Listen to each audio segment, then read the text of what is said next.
Salut Seb, Salut Elliot, comment ça va? en pleine forme et toi? Nickel, la barbe bien rasée. Oh, si je rougis, attention. Ouais, ça va, nickel, parfait. Bon, super. Bah écoute, je suis heureux de t'avoir parmi nous. Ça fait longtemps qu'on parle de se faire un podcast ensemble et puis on repousse, puis là on a réussi à s'y mettre. Est-ce que tu peux te présenter pour ceux qui ne te connaissent pas encore, ou qui te connaissent sous ton pseudo Moïse le Geek ou Yearl, ça dépend. Ça dépend comment on me recherche. Donc moi, je suis Sébastien Moiti, j'ai 37 ans, je suis marié, et je suis papa de deux super enfants, un grand garçon de presque 10 ans et d'une super petite fille qui va avoir ses 5 ans. Euh, j'ai fait des podcasts aussi, comme tu disais, ça fait un moment qu'on essaie de se choper pour faire des podcasts. Ça fait un an que j'en ai pas fait, pratiquement jour pour jour. Donc c'est vraiment un plaisir de faire un podcast avec toi aujourd'hui. Bon, de l'autre côté de l'écran. Ok, c'est quoi ta spécialité dans le référencement? Quel est ton statut? Comment tu bosses? Qu'est-ce que tu fais en fait dans la vie, quoi? Alors, moi j'ai un statut un peu particulier parce que j'ai deux métiers. Mon premier métier, c'est consultant en informatique, où j'ai une spécialisation en coordination de projet. Et derrière, j'ai LS Project, qui est mon agence web, où je suis spécialisé en acquisition de trafic. D'accord, donc un client vient te voir, il n'est pas visible, il a besoin de visibilité, tu Voilà. mets en place les actions. Et les actions, c'est surtout du référencement, ou tu peux faire aussi du social, du mailing, toi, Du tu fais. mailing, du social, du référencement. Ok, Tous les canaux d'acquisition possibles. ok, super. Le but, c'est qu'il augmente son chiffre d'affaires et son trafic, quoi. Genre son Exactement. trafic et son chiffre d'affaires. Ok. Voilà. Et consultant en informatique, tu fais des SI externalisés, ce genre de choses? Voilà, donc c'est par exemple des missions comme des reprises de données d'anciennes SI vers des nouvelles SI comme SAP. Ça peut être des migrations applicatives dans le retail où j'ai une spécialisation dans tout ce qui est appro. Ça peut être par exemple des anciens ERP comme Generix vers des ERP comme Gold, par exemple. Ok, donc du technique plutôt. Du technique. Ce qui fait que sur la partie référencement, tu es connu aussi pour des choses assez techniques, C'est on assez va dire. technique. Voilà. Ok. Tu interviens au SO by Night les 6 et 7 novembre prochains, donc c'est dans quasiment moins de 2 mois, sur la thématique assez sympa mais technique que je te laisse énoncer et puis présenter, voir ce qu'il y a derrière.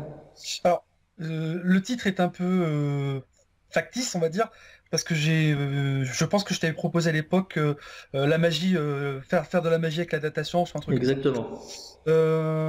Moi, je pars toujours du principe, tu vois, que on parle beaucoup trop technique ou pas assez.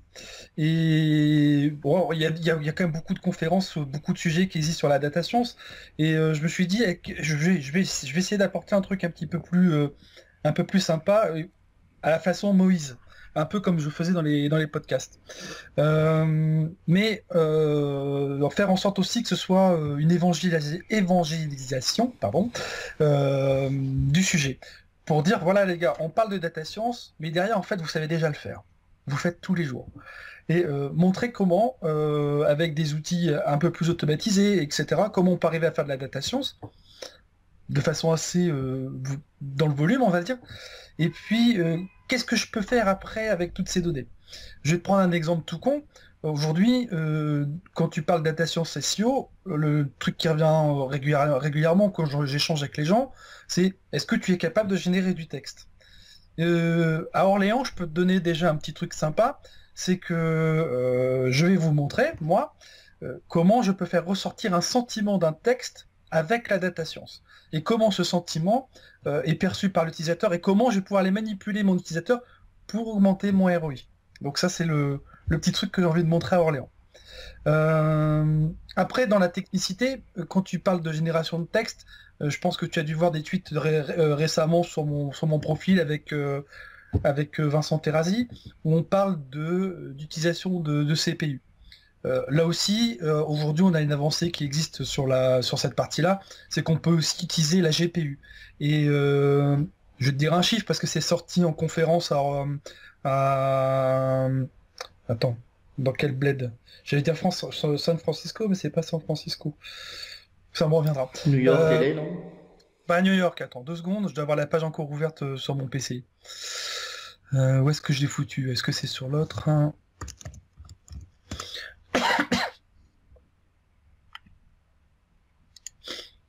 Un petit temps creux. C'était à Chicago, voilà. Où ils ont présenté, où Apache a présenté une nouvelle techno qui utilise la GPU pour tout ce qui est machine learning. Et ça, c'est phénoménal parce que tout le coefficient multiplicateur est passé par 1000 en termes de rapidité de production. Donc c'est-à-dire en termes de travail, on va dire. Et quand tu fais de la génération de texte, tu as besoin de beaucoup d'unités de calcul. Donc c'est phénoménal. On a une avancée qui est immense là-dessus. Donc ça aussi j'en parlerai, mais bon, c'est vraiment si je vois que la salle est technique, j'irai dessus. Si je vois que la salle est pas technique, j'irai pas dedans, quoi. Je vais faire un peu une présentation un peu en mode tiroir aussi. Ça va être un peu aussi un petit truc un peu sympa. En fonction de l'audience, ouais. En fonction de l'audience, exactement. Génération de contenu, puisqu'on en parle, on avait déjà échangé à ce sujet, t'avais mis en place un outil qui est assez avancé sur la chose. C'est du texte qui est lisible par l'homme, qui est juste pour le moteur, qui est pour les deux. Non, il faut considérer qu'aujourd'hui, les textes que moi je génère avec mon outil, ça reste de la bouillie bordelaise, hein. Donc, faut prendre ça encore comme, enfin pour moi, hein, faut le prendre encore aujourd'hui comme quelque chose d'expérimental. Ouais, parce qu'il y a beaucoup de branlettes intellectuelles autour de cette fameuse génération de contenu. On voit des trucs super dégueulasses qui se positionnent. Top 60, top 80. On va être honnête entre nous. Est-ce que tu as déjà vu une conf SEO où le mec qui te monte un générateur de texte lisible par un homme? Aujourd'hui, on te dit, ouais, je génère mon texte automatiquement, mais tu vois pas le résultat. Donc, peut-être seulement, ça veut dire que ton résultat que le mec qui te dit n'est pas vraiment waouh, et puis il veut pas se faire flinguer derrière en disant, voilà, c'est n'importe quoi ce qu'il fait, le mec. Ok. Et toi, t'y crois à un jour à une capacité de générer un contenu quasiment lisible par l'homme avec de réelles informations et une syntaxe à peu près correcte? Si tu parles anglais, on le fait déjà.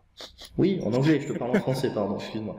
Oui, il y a déjà des services où tu achètes quelques centimes un texte. Bon, il faut en prendre un très gros volume, mais tu vas acheter quelques centimes un texte et ce texte est tout à fait correct. Je vais te dire, après c'est une question d'apprentissage de ton système.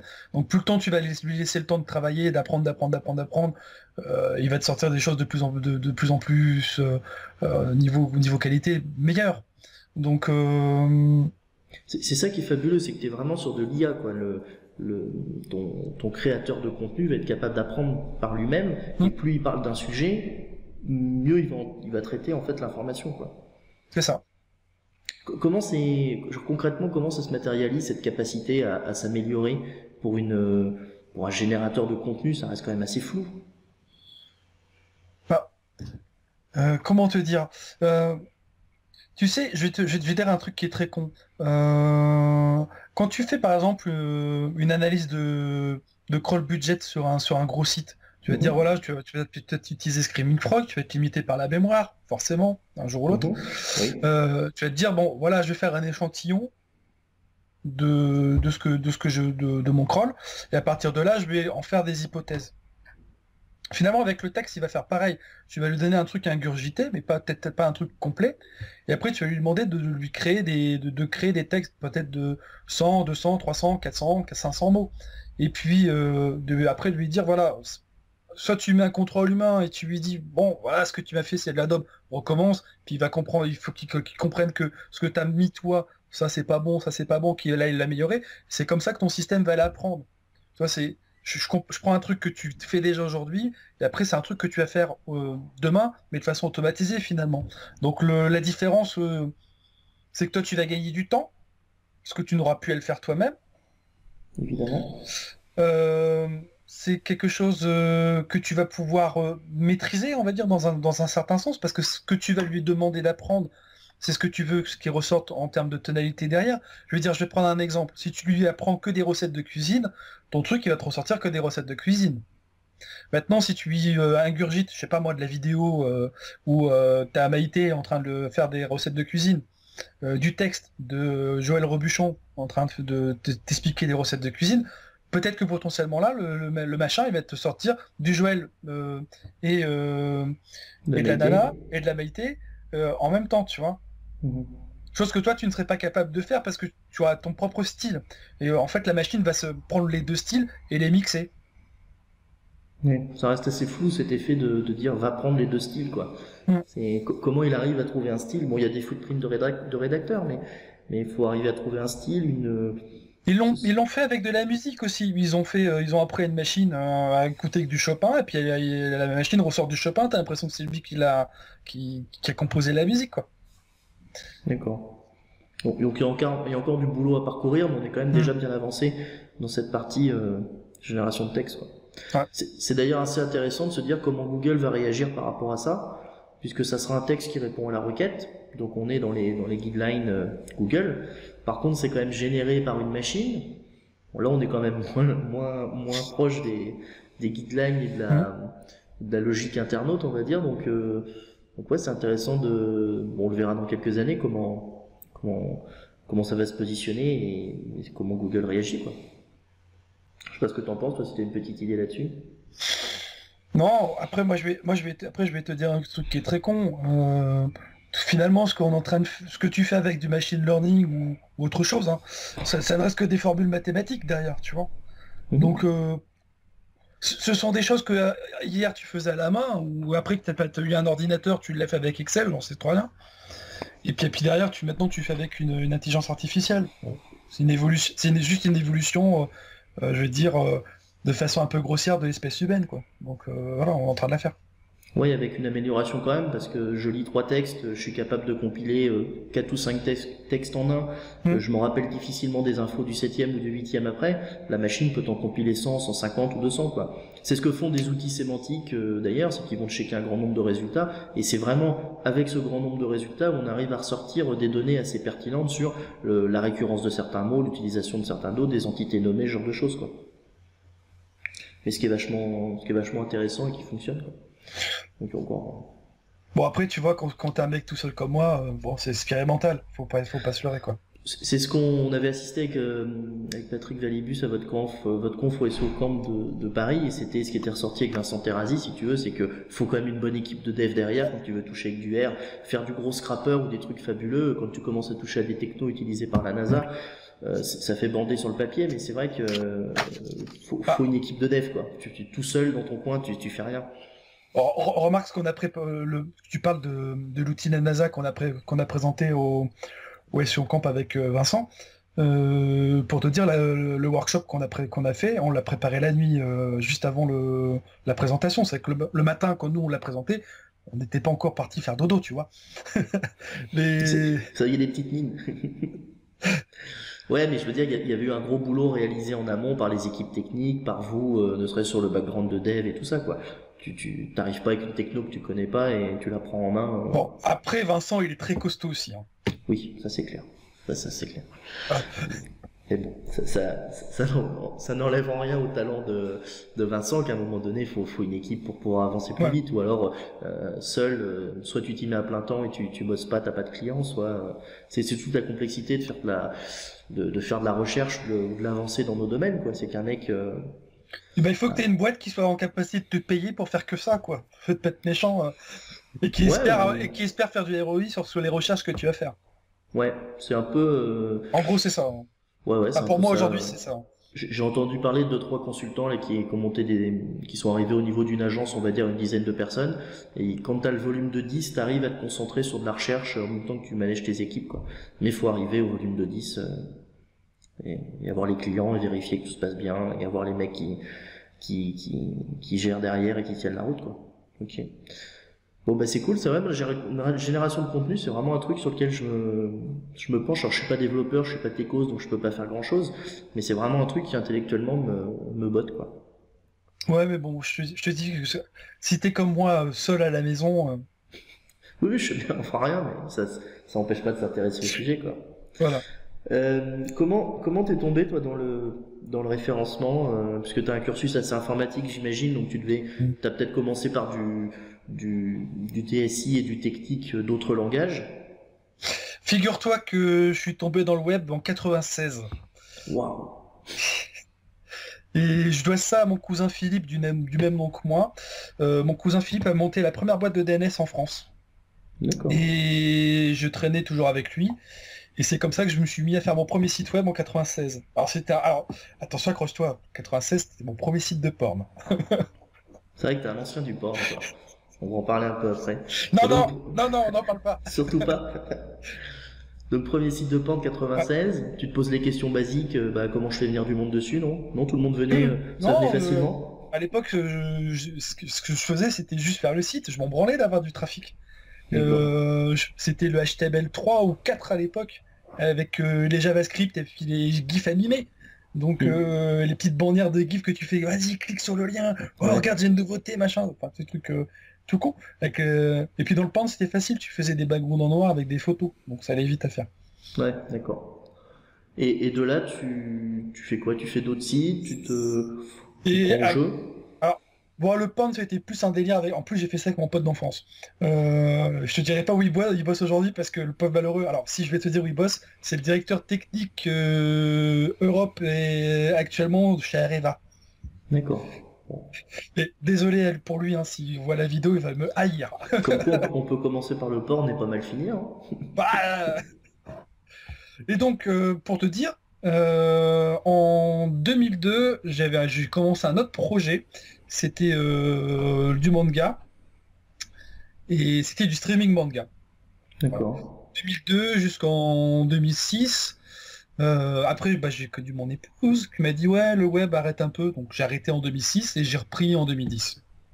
Et de Voilà. 2006 à 2010, t'as plutôt fait de l'informatique? Ouais, j'ai Ok. fini mes études, commencé à bosser.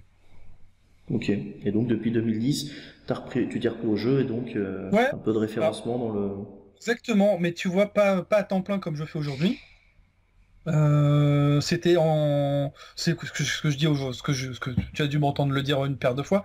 J'ai toujours considéré que le SEO que je faisais avant, ou quand tu vous parles à quelqu'un qui te dit moi je fais du SEO, je vois toujours ça comme un complément de revenu, tu vois. C'est genre tu fais 200, 300, 1000, 2000, 3000, voilà, c'est du complément. C'est pas des gros chiffres, tu vois. Quand tu commences à faire des chiffres d'affaires à un demi-million, voilà, c'était plus de... Enfin moi je considère que t'es plus à SEO, quoi. T'es dans une autre Hmm. stratosphère. Ouais, tu es dans le web marketing en général. Mais de toute façon, le SEO tend à devenir, à mon sens, du web marketing. Et si on reste SEO basique avec la tronche de ta title, de tes textes et ton petit backlink, on va pas aller bien loin, quoi. Hmm. Et c'est ce qui pêche d'ailleurs souvent chez certaines agences web qui se mettent au SEO, c'est qu'elles se mettent au SEO de title backlink, quoi. Voilà. Mais effectivement, ouais, le métier a vachement évolué. Et puis bah, Après, après, tu me demandais comment j'ai eu mes premiers visiteurs, bah, c'était des liens forums. ouais. Là, on parle de 96, là. Voilà. Ouais, les liens Les, étaient li- cliqués, ils étaient les, li- visités. les livres d'or, les liens forums. Ouais, ces fameux livres d'or. Donc Et c'était Il y en des. a qui existent encore, tu sais. Ah oui, oui, on retrouve certains vieux domaines référents qui sont, Hmm. tu vois que c'est des trucs old school, mais ça fonctionne. Il y en a qui fonctionnent toujours. Les liens doivent toujours pousser, ils sont toujours là. Donc, Et je vais te dire que je possède même la maladie grave de tous les SEO, entre guillemets, c'est que les domaines sur lesquels je bossais en 96, je les ai encore. ouais, ils t'en fais plus grand chose. Et ils sont vides. Mais ils sont toujours là, quoi. Donc Et ils sont encore là. tu nous bloques des domaines expirés à l'achat, quoi. Ouais, bah il y a des domaines, on a du mal à s'en séparer, quoi. Même Alors, si on met rien dessus, même si on fait plus grand chose. la nostalgie. Ouais. Et donc, tu te remets un peu au web, tu retrouves la partie SEO plutôt du complément de revenu par rapport, toi, donc, à tes activités de conseil et ainsi de suite, quoi. Bah, pas vraiment parce que moi ça fait partie de mon chiffre d'affaires aujourd'hui. La partie SEO, c'est 20% de mon chiffre d'affaires. D'accord. Donc c'est pas du complément de revenu, tu vois. T'as vraiment switché sur la partie. Alors, ouais, je parlais plutôt tout à l'heure de génération de trafic. Dans la génération de trafic, t'as une petite partie SEO, quoi. Mais tu fais des trucs beaucoup plus globaux. C'est ça. Comment t'as vu justement le SEO, toi, évoluer depuis, alors peut-être pas 96, parce que 96-2004 t'étais actif, 2004, 2006 moins, mais euh, qu'est-ce que tu vois comme évolution ou fait marquant depuis une dizaine d'années, quoi, une quinzaine? Bah, je vais te dire, quand j'ai commencé, c'était vraiment la foire à Neuneu, hein, faut dire ce que c'est. Hmm. C'était open bar. Aujourd'hui, pour commencer à bosser correctement, alors allez, je vais te comparer, hein. Avant, tu pouvais y aller avec 1 euro. Aujourd'hui, c'est compliqué si tu n'as pas de budget. Je vais te dire, budget et compétences vraiment techniques, parce que je trouve que les outils aujourd'hui que tu utilises commencent vraiment à te demander des compétences techniques, au moins en dev, parce que avant, tu vois, tu faisais du HTML, c'est pas du langage de programmation, du HTML. Donc tu pouvais faire tes pages en statique tranquillou. Aujourd'hui, tu vas mettre un WordPress avec le thème, etc. Tu vas pouvoir l'installer, tu vas pouvoir mettre des plugins, machin, mais tu vas avoir une limitation à un bout d'un moment de ce que tu veux faire. Par exemple, non, faut pas parler de ça. Non, j'en parle pas. Non, non, non, non, non. Par exemple, tu veux faire un site en crypto aujourd'hui. Ouais. Exemple. Complètement farfelu au hasard. Au hasard. Tu te dis, bon, est-ce que je suis capable de le faire aujourd'hui avec aucune compétence? Bah oui, à la rigueur, tu pourrais le faire avec un WordPress et un feeder RSS. Mhm. Et je vais pas plus loin. Bah, tu pourrais, techniquement, après, c'est comment tu mets à jour tes données, tes tableaux, comment tu importes tes données. Au bout d'un moment, t'es vite bloqué, quoi. Ou alors tu vas afficher un iframe d'un autre site ou d'un Non, truc qui se met à jour. non, parce qu'en fait, si tu restes dans le domaine de la crypto, tu as beaucoup de sites de crypto qui te donnent des API, sur lesquels tu vas aller faire les appels sur les mises à jour de ces valeurs crypto que tu vas afficher en main page de ton site. Oui, d'accord, Après, mais le problème, c'est que quand tu vas cliquer sur la valeur, qu'est-ce que ça va t'afficher derrière? Donc, tu vois, c'est là où tu as la limitation technique. ouais, et puis même pour l'afficher sur un WordPress, moi avec un module WordPress, je sais pas faire. Aller taper dans l'API, il n'y a aucun module WordPress, faut tout de suite un peu de code, hein, un peu de dev. Voilà. Donc même si pour un dev ça paraît pas compliqué, c'est du boulot, j'ai envie de dire classique de taper dans l'API. Moi avec mon petit WordPress, afficher des valeurs variables qui sont données par une autre source, je sais pas faire. Donc, tu vois, ça te demande des compétences techniques que tu n'avais pas besoin avant. Et pour moi, c'est ça le. Alors, moi, je regarde de mon point de vue technique. Mhm. En technique, déjà, tu as cette première barre. Euh, Aujourd'hui, tu as aussi un autre élément quand tu veux faire de l'optimisation de ton truc. Toi, j'utilise déjà un terme, optimisation. Mhm. Donc, tu vois, c'est déjà pas un truc naturel. C'est qu'avant, tu faisais ton truc à l'arrache, ça marchait. Aujourd'hui, tu fais un truc à l'arrache, peut-être que ça va marcher. Peut-être. Ça dépend où tu vas les bosser. Pas. Ouais. Peut-être pas. Ça, Donc, ça dépend de ta niche, quoi. voilà. Ta niche de ta requête, pardon. Donc, tu vois, tu as déjà cette deuxième complexité. Puis après, tu vas te rendre compte rapidement que finalement, tous les mecs qui sont en train de bosser sur le même secteur d'activité que toi vendent un produit. Et quand toi, tu fais de la crypto, qu'est-ce que tu vends?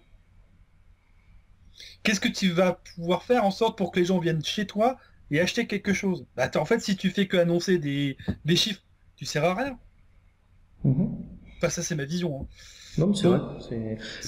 si tu commences à vendre un service, je sais pas, que tu vas facturer 350 boules, et que tu dis, voilà, j'ai besoin d'un ROI rapide, qu'est-ce que tu vas devoir les faire? Des campagnes de pub, aller sur Facebook, j'en sais trop rien, un truc comme ça. Donc ça va te demander d'autres compétences encore. Donc ça te demande une multitude de compétences, là où avant, tu n'avais besoin que d'un truc. Donc c'est ça que je trouve au niveau d'évolution, c'est que aujourd'hui on te demande un champ de compétences de type éventail que tu n'avais pas besoin précédemment. D'accord, ok. Alors après, moi, il y a une autre. Je rebondis, parce qu'on parlait de porn tout à l'heure, donc tu as peut-être fait aussi de l'affiliation ou du revenu complémentaire avec tes sites qui sont liés au porn ou pas, à la limite, je m'en fous, mais ma question était plutôt, moi je le vois, il y a plein de gens qui vivaient de l'affiliation. Alors Donc, moi je vivais de PayPal. Attends, d'Allopast, pardon. Je dis des Allopass, oui, bah oui, conneries. c'est encore beaucoup Allopass d'ailleurs, mais, et tu touchais les 20 ou 24 centimes, je sais plus, sur l'appel à 1,38 ou 1,40. Et Si ça va t'avais- très très vite. Ouais, bah oui, ouais, j'imagine. Bah après, il faut du trafic, mais justement, tu vois, on peut prendre le porn comme exemple, mais aujourd'hui, clairement, les gros acteurs du porn sont déjà capables de se positionner. Tu prends les Tukif, les Jackie Michel Co. Ils sont déjà positionnés. Comment en affiliation veux-tu faire mieux qu'eux avec la capacité qu'ils ont et le rouleau compresseur que c'est, quoi? Peut-être qu'à l'époque, quand avant il y avait moins de gens qui maîtrisaient, tu pouvais, mais maintenant ça devient quand même, ça demande des compétences de plus, en plus, effectivement, comme tu dis, c'est que tu vas devoir proposer un truc plus affiné qu'eux, donc afficher des vidéos sur une thématique, ou afficher un service, ou proposer un truc en plus, ou transmettre la vidéo gratos et tu vas vivre avec un autre type de type de revenu, mais aujourd'hui, je vais refaire de l'affiliation sur Amazon. Amazon est déjà premier sur plein de trucs. T'imagines l'énergie à devoir mettre en place pour être avant Amazon sur sa requête. en coût. Tu vois ça que je veux dire, c'est en coût et en temps passé. Est-ce que ce Ouais, genre de modèle éco, ça reste viable, quoi? tu passes trop de temps en fait. Pour le ROI que tu as derrière, tu passes trop de temps. Je vais te Ouais. prendre un exemple en voyance. On a fait avec un test que j'ai fait cette année avec un copain. Mhm. On a fait un site de voyance spécialisé dans l'amour et géolocalisé. C'est un projet qui nous a pris allez, une semaine de taf. On a tout fait, on a tout optimisé, machin, tout ça. Donc on tape pas sur les requêtes voyance amour, parce que bon, on va plutôt taper sur des requêtes comme est-ce que mon mec va revenir, il m'a trompé, qu'est-ce que je dois faire, des trucs comme ça, Ouais, tu la vois. méga longue traîne, quoi. Avec les noms des villes derrière. Ok. Ça, c'est un projet qui rapporte globalement 300 balles par mois. Mhm. Donc là où je vais te dire la différence, que si j'avais fait ça en 2000, j'aurais peut-être gagné 10, 15 fois plus. Tu vois. Et je trouve que c'est ça la grosse différence que tu as entre l'ancienne époque et la nouvelle. Ce sont les gains qu'aujourd'hui tu vas les percevoir en affil. C'est des cacahuètes. Et il faut, pour pouvoir gagner beaucoup en affiliation, il faut avoir un réseau comme ça, tu vois. Ouais, ouais, c'est ça. Énorme.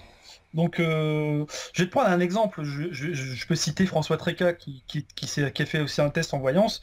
Lui, il a multiplié les sites. Tu vois, il en a fait. Mhm. On s'est retrouvé sur les mêmes requêtes forcément. Où là où moi nous on avait notre site, lui on avait 7 derrière. Tu vois. Ouais, Je parle de première page Google, hein. ouais. Euh, et François me disait il y a pas longtemps, parce que je disais, parce que je suis en train de refaire un peu de quelques sites de voyance aussi en ce moment. Et je lui disais, mais toi, tu travailles avec quelle affile? Ah, je travaille avec celui-là. Je dis, bah ouais, je travaille avec celui-là.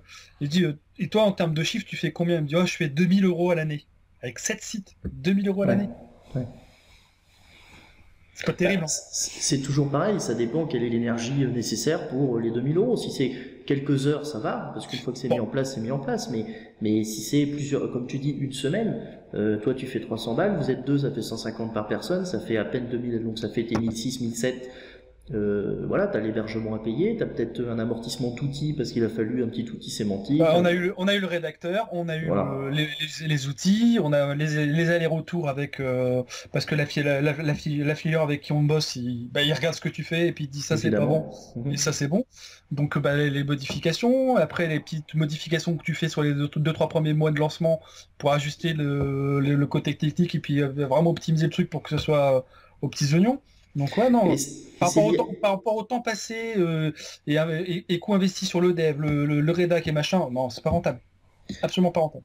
Et cette baisse de revenus, elle est liée à quoi? C'est que en affiliation, tu touches moins, c'est-à-dire que la commission que tu avais a baissé, c'est qu'il y a plus de concurrence et moins de clics au naturel, c'est parce que Google a ajouté de la pub AdWords et qu'il y a du shopping et qu'il y a plein de trucs, et que déjà, même si tu es tout premier, tu es déjà vachement bas dans la SERP globale. Alors, en fait, tu poses trois questions en même temps. C'est compliqué, toi. Exactement. Ouais, je suis compliqué comme gars. Ouais. Des fois, il y a des questions dans la question. Déjà, je vais répondre à la dernière. Moi, ce que je pense qui est le plus visible. Je prends un truc complètement générique. Quand tu vois une première page Google, pour moi, tu as trois blocs chauds. Tu as le bloc chaud qui est tout en haut, avec toutes les pubs AdWords et compagnie. Mhm. Tu as le bloc chaud sur la gauche. Par exemple, quand tu as des My Business ou des Wiki, je sais plus si Wikipédia sont encore à gauche, à droite, pardon. S'ils sont à droite, ouais. Ouais. Les box. Et après, tu as le bloc chaud des deux dernières requêtes, tout Mhm. en bas de page. Et la zone d'ombre, pour moi, c'est ce qui se trouve au milieu. Et je vais te dire un truc qui est très con, et c'est un test que je suis en train de faire actuellement, c'est me dire, voilà, par exemple, tu regardes une requête comme consultant SEO, tu vas voir que tout le monde a une métadescription de fou furieux. Tout le monde blinde les métadescriptions, tu sais. Mhm. Et je suis en train de me dire que finalement, l'être humain, il a deux petits neneuils, tu vois, et il est toujours attiré par quelque chose qui sort de l'ordinaire. Et je pense que sortir de l'ordinaire, c'est de pas faire ce que font les autres. Le tweet que je faisais, ah, dis donc, encore un article, je crois que je l'ai fait il y a 15 jours, encore un article qui parle d'optimisation, des 10 meilleures optimisations de site, et on n'apprend rien dedans en fait. Et en fait, tu vois, je pense que on essaie de toujours de trouver une méthode pour améliorer. Mais je pense qu'aujourd'hui, le meilleur système, c'est de faire l'instance inverse que tout le monde. C'est de ne plus améliorer, mais désaméliorer ce que tu fais. Donc le test qu'on est en train de faire actuellement, c'est dire voilà, la métadescription, je mets maximum 3 mots dedans. Quel effet ça va avoir sur Google? Tu vois, c'est un truc qui est énorme. Tu peux le refaire avec un coup F12, tu vas halluciner. Euh, ça va te créer un putain d'espace blanc entre celui qui est au-dessus de toi et celui qui est en dessous de toi. Et du coup, tu ressors comme un couillon, bien visible sur le moteur de recherche. Ah ouais, on va essayer, ouais. Ça, moi, c'est en train de tester. Et je pense que tu peux multiplier au moins par 1,5, 1,25 le taux de clic dessus. Voire peut-être 2, ce serait cool. D'accord, mais il faut quand même être positionné dans ton top 5 ou ton top 4 naturel, Voilà. quoi. Si tu restes 8 ou 9, j'ai Faut envie quand de même, dire, ouais. faut quand même que tu restes, tu vois, regarde. Tu vois, j'ai la partie qui est là, en fait. Mhm. Que tu sois là. Mais il y a certaines SERPs, hein, on parlait de mon consultant SEO, mais quand tu as mis de l'AdWords, quand tu as mis du shopping, mon consultant SEO n'est pas concerné, mais sur une requête de marchandises, tu as ton Google Shopping, tu as ton Google AdWords, tu as ta Maps, qui est de plus en plus. Si en plus tu as des vidéos, le premier, il est quand même loin déjà derrière tout ça, quoi. Mais tu vois, je vais te prendre un autre exemple qui est très con, c'est les films au cinéma. Tu tapes le nom d'un film ou le nom d'un acteur. Ouais. Déjà, ou tu prends un artiste plus le nom de son album. Puis sort systématiquement, t'as la gros bandeau avec tout le. Alors c'est les pubs Spotify et compagnie, donc t'as plus qu'à cliquer dessus ou des YouTube. Derrière, t'as toute la ribambelle d'articles sur le bonhomme. Donc déjà ton premier bloc, c'est déjà. Même le premier bloc, il est déjà. Ça bouffe des gens dessous, donc t'es poussé. Bah c'est comme les sites des codes postaux et ce genre de choses, après, ou les résultats de matchs de foot. Après, entre nous, à la place de Google, on se met à la place de Google, hein, est-ce que ça a un intérêt d'avoir un site qui parle des codes postaux? Sachant que Google peut te donner la réponse sans aller cliquer sur un site. Est-ce que c'était un vrai service rendu à l'internaute? Je suis pas sûr. Voilà. En plus, ça fait chier, faut aller cliquer, faut regarder. Voilà. Le mec, il avait fait un petit spin un peu dégueu, bon, mais ça rankait très bien. Mais est-ce que c'est apporter une vraie réponse à l'internaute? Je suis pas sûr. Par contre, que Google, comme les hôtels, hein, tous ceux qui sont en hôtellerie, dans le vol d'avion, dans tous ces marchés-là, ça doit être très compliqué parce que Google a carrément pris le pas et c'est un mieux pour l'internaute, j'ai envie de dire malheureusement, mais voilà. On a tout de suite l'hôtel sur la map, on a tout de suite les infos, on peut réserver en un clic, voilà. Mais tu vois, je vais te dire un truc qui est très con. Je ne pense plus que Google soit un moteur de recherche. C'est l'idée que j'ai aujourd'hui. Moi, là, je vais te dire aujourd'hui, Google, c'est un moteur de service. Et quand tu vends du service, tu vas vendre tes propres services à toi. Et effectivement, Évidemment. si tu peux prendre la bourse ou l'avion ou les hôtels, tu as Google Finance. Mm. Ça te répond à tout ce que tu pourrais trouver sur un Boursorama, par exemple. Ouais, tout à fait. Google Finance, ça va encore plus loin, parce qu'il te propose aussi des API qui vont avec le Google Sheet. Tu peux faire des moyennées à 200 jours, etc. de façon purement automatisée. Donc toi, tu peux aller très loin avec des produits Google. Et ça, c'est gratuit, en échange de tes données, bien sûr. Évidemment. Si c'est gratuit, c'est toi le produit. Par exemple, je vais te dire un truc très con. Tu vas sur Air France, ou tu cherches un vol Air France sur Google. Il te trouve le vol, tu cliques dessus, tu fais la réservation, tu reçois le mail, et c'est inclus sur ton agenda derrière. Et en même Google, dans ton truc Gmail, il te ressort encore, voilà, tu as ton vol qui va arriver. La veille de ton vol, Google va t'envoyer un mail. Et c'est même pas Air France qui t'envoie le mail. C'est Google qui dit, au fait, tu as ton vol demain, n'oublie pas. Et attention, il y a de la circulation dense, il faut que tu partes une demi-heure en avance. Ça, c'est quand tu es avec ton téléphone. Ouais. Ouais, mais c'est vrai, la chaîne de service est beaucoup Je te plus dis, complexe, Google, hein. c'est devenu un moteur de service. Donc, quand tu dis, voilà, je dois répondre à une requête utilisateur, ben, il faut que tu répondes à un service que Google n'a pas, au final. Ouais, tout à fait. Ne propose pas ou ne propose pas encore. Ce qui serait le pire, c'est qu'ils se mettent à le proposer après toi, quoi. Mais ça met quand même Google dans une position délicate. Je pense qu'il s'en fout de complète, mais il a le cul entre deux chaises. Il a un client Boursorama qui le paye pour faire de la pub et en même temps il concurrence Boursorama avec son propre service. Donc, Je veux dire, il y en a un qui est couillon dans l'affaire. Hein.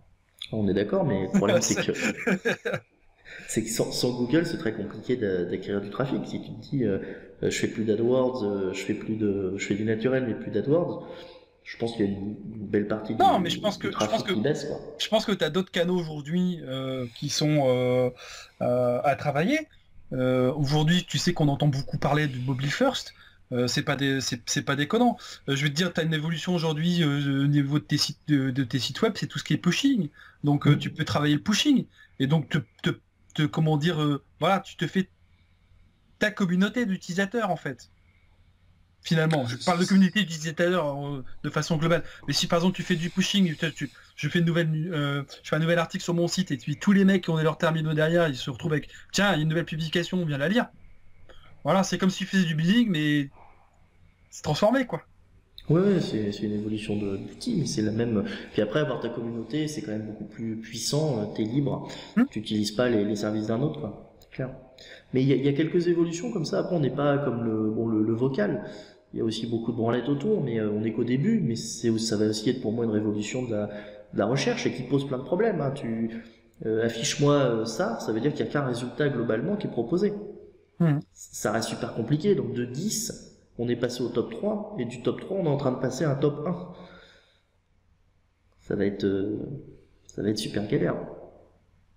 Mais t'inquiète pas, Google va nous trouver un truc pour faire de la pub sur du vocal. Ça, Oh t'en fais oui, oh bah ça je m'inquiète pas pas. du tout. T'inquiète. Je suis pas inquiet pour la chose. Moi, je raisonne plutôt naturel, Mais quoi. C'est comment. si tu parles de Google ou de la boîte Amazon, etc., il y a des procès actuellement aux États-Unis, comme quoi les boîtes écoutaient les conversations des gens, faisaient des analyses de ce qu'ils racontaient, puis proposaient des produits. Il y a des trucs qui se passent pas de façon positive actuellement sur ce genre de sujet.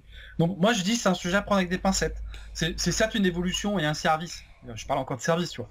Un Mm. service complémentaire, mais faut voir ce que ça va avoir comme impact demain dans notre vie de tous les jours. Alors moi je vais t'avouer un truc, c'est que le truc pour Google ou sur lequel tu parles, etc., tu fais OK Google, machin, etc., ton téléphone se met en route et tu dis ouais, je t'écoute, qu'est-ce que tu as besoin, etc. J'ai beaucoup utilisé au début, je l'utilise plus aujourd'hui. Parce que c'est bullshit ou parce que pour qu'ils te reconnaissent quand tu dis OK Google, faut qu'ils t'écoutent tout le temps. Alors, c'est pas que c'est bullshit, c'est que j'ai trouvé le service très amusant au départ, et puis finalement j'ai pas trouvé de plus-value dessus. Le truc qui est fun, c'est quand t'as un pote à côté qui l'a, tu dis OK Google, appelle maman ou appelle maison. Globalement, ça appelle tout le temps, ça fait bien chier. Ouais, je sais, c'est une blague de con. Mais Non, mais il manque quelque chose en fait. ouais. Tu vois, l'IA est pas mal, mais il manque un truc, tu vois, vraiment euh, sur lequel tu peux avoir une vraie conversation. Par exemple, donne-moi la méthode d'aujourd'hui, ok, je te donne la méthode d'aujourd'hui. Est-ce que tu peux prévenir par rapport à ce que le temps qu'il fera demain ou après-demain, mon copain Pierre-Paul Jacques pour la partie de golf qui se Mm. trouve à tes machins, et que le truc fasse tout ça tout seul. Là aujourd'hui, par exemple, tu dis envoie un message à maman, je sais pas quoi, maman je t'aime, bisous. Voilà, il va t'envoyer le truc. Et potentiellement, il va te trouver 2 ou 3 numéros différents. Il va te demander quel numéro tu veux utiliser, alors que dans ton truc, tu as mis en favori le premier numéro. Tu vois, un truc tout con. Mm. Ouais. Qui ne demande pas de sélectionner, qui prennent la sélection du numéro favori par défaut. Ça fait quand même que quelques années, si tu veux. Donc il y a encore plein d'évols à avoir et on n'est pas si avancé que ça. Donc on est déjà bien avancé par rapport à, pour moi, il y a déjà eu de super progrès de fait, quoi. D'ailleurs, en parlant de Google Vocal, tu as Google Speech dans la suite Google. Par exemple, tu Oui. peux aller prendre un document Google et tu peux aller faire du speak to talk et puis t'écris ton texte. Donc pour ceux qui sont un peu fainéas en rédaction manuelle, vous pouvez dicter vos textes directement. Pas feignant, qui veulent gagner du temps. Ça te fait gagner du temps. Ouais, moi j'utilise beaucoup Dragon et effectivement je gagne énormément de temps sur la rédac de mes textes, mais en même temps, Google me rend un service gratuit. Mais le contenu, j'imagine qu'il est analysé, il est vérifié, ouais. Comme on est comme tout le monde, je pense qu'on est très très nombreux à ne pas avoir lu les conditions générales d'utilisation des services de Évidemment.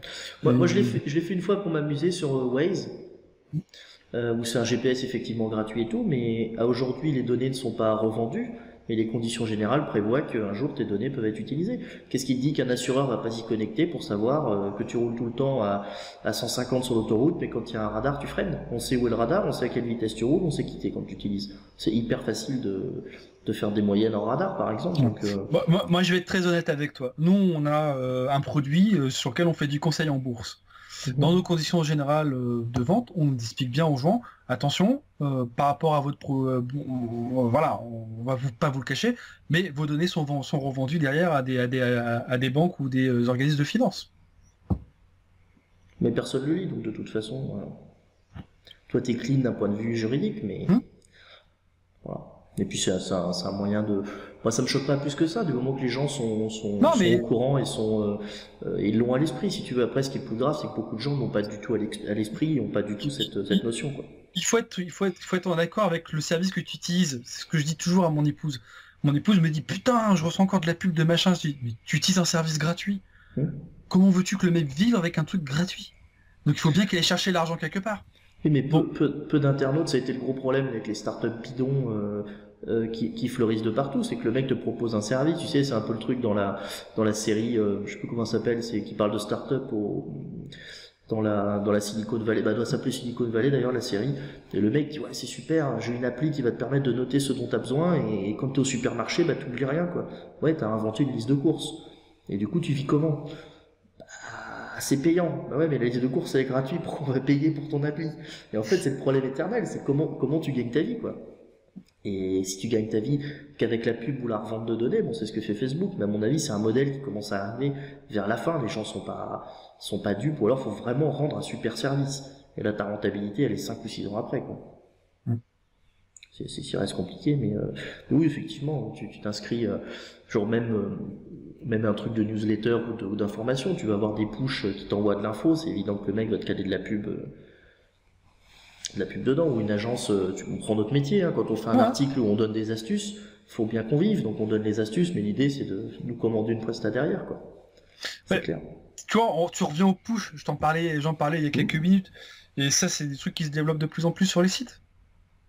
Sites ou applications mobiles. Euh, Tu vois, tu essaies d'attirer le godin ou le neuneu, excuse-moi de dire ça, hein, pour qu'il revienne vers toi. Puis voilà, qu'il utilise tes services et pas ceux d'un tiers. Le Juste par très... champion, ouais, ouais, c'est clair. Voilà. C'est clair. Est-ce qu'il y a un sujet qu'on n'a pas abordé, dont tu voulais nous parler, ou dire des choses, je sais pas moi. Ah ouais, monsieur, je réponds à tes questions, si je suis en capacité de répondre. Ouais, c'est super, il faut que j'ai des bonnes questions alors. Moi j'ai abordé à peu près tous les points que je voulais voir avec toi, hein, qui tu es, ce que tu fais, comment tu bosses, puis cette partie évolution de la file, puisque des dinosaures comme toi, c'est vrai que on a une super, même si t'es pas super connu dans les confs, parce que t'interviens pas toujours, ou t'es pas un visage public on va dire, mais t'es là depuis 96, donc tu fais peut-être partie des premiers, donc t'as cette vision qui est super large et longue, donc c'est cool parce que nous, genre moi je suis depuis 2009-2010 genre dans le web et dans le référencement, et il y a plein de choses dont, tu vois, des actions, des historiques dont je suis pas informé, et discuter avec des anciens, ça te permet quand même d'avoir une vision beaucoup plus large, quoi. Et de pas refaire les mêmes conneries, ou de comprendre des choses en voyant des histoires, quoi. Eh ben écoute Seb, je te remercie d'avoir participé à ce podcast. Je rappelle donc le SEO by Night à Orléans le 6 et 7 novembre 2018. Tu as une conf sur la partie pas trop technique, mais tu verras selon la data science, la On, magie on- de la on- data on- science, on- tu verras selon on pourra l'appeler l'ambiance. la conférence dont vous êtes le héros. Comme les livres dont vous êtes le héros, vous choisissez ce que vous voulez faire et on y Exactement. répondra, quoi. Mais tu sais que je risque de la faire en plus. Avec, Tu tu vois, peux. tu sais, je prendrai une petite boule, je lancerai sur quelqu'un, hop, il viendra à côté de moi et puis il jouera avec moi pendant la conférence. On peut avoir un Ça truc. peut être... J'essaie de trouver un truc sympa, assez interactif. Tant qu'on se marre et qu'on apprend des trucs, moi ça me va très bien. Je mettrai un petit lien avec le code réduc en dessous pour réserver les places. Donc l'early bird est fini depuis quelques jours. Donc là les billets sont plein pot, mais encore à un prix raisonnable. Soirée le mardi, repas payé le midi, inclus dans le billet. Le midi, 2 jours sympas à Orléans, on est proche du centre-ville, les hôtels à côté, genre tout est cool, proche de la gare. Et voilà, on a un superbe lieu qui est le labo pour nous. On a Et, tout. et surtout, ce qui est très important, est-ce qu'on boit bien et qu'on mange bien? Le soir, oui, on mangera bien, on pourra bien boire, y a pas de problème. Donc Là-dessus, le, t'auras tout. donc le midi, il faut venir avec son sandwich, c'est ça? Ah non, le midi, on mangera bien aussi, mais pas d'alcool le midi, pour être en forme l'après-midi. Même pas une petite bière? Hop. Enfin, je pourrais te dépanner si tu veux. J'aurais peut-être mon stock personnel. Un ch'ti comme moi qui ne boit pas de bière le midi, c'est pas Non, possible. on va bien trouver. Je t'avoue que je suis pas encore rentré dans le détail, mais Bon, bah, il y a ça consommait toujours avec modération, on est d'accord. mais bon, une petite bière à midi, ça fait pas de mal. On est d'accord, surtout si elle est super bien fraîche. Bah, j'organise tout ça et puis je mets dans la description tous les liens qui concernent le SEO by Night, ton site et puis tout ce qu'on peut savoir pour toi. En tout cas, merci d'avoir participé, c'était cool. Merci à toi, Elliot. Ouais, bah, je t'en prie, j'espère que le son était un peu meilleur que les autres fois et puis surtout que bah, vous avez appris des choses intéressantes. Alors, Voilà. tu as une voix qui est plutôt en mode écho, comme celle de ton protagoniste cinématographique de chez Disney, qui est le dragon Elliot. Ouais, ça fait un peu dragon. Non, en fait, je t'explique tout simplement, c'est que pour pas embêter les gars de l'agence, là, parce qu'on a un bureau commun, je me mets dans le deuxième bureau qui est la salle de formation et qui est très peu meublé, mais qui fait une cinquantaine de mètres carrés, du coup, j'ai l'écho de la salle. Je ne suis pas d'accord. Je dirais que tu es plutôt dans une cave, dans une grotte même. Je me suis enfermé dans une grotte, c'est ça. Voilà, et ben écoutez, à Super. bientôt, et puis merci. Merci à Salut. tous. Salut, Elliot.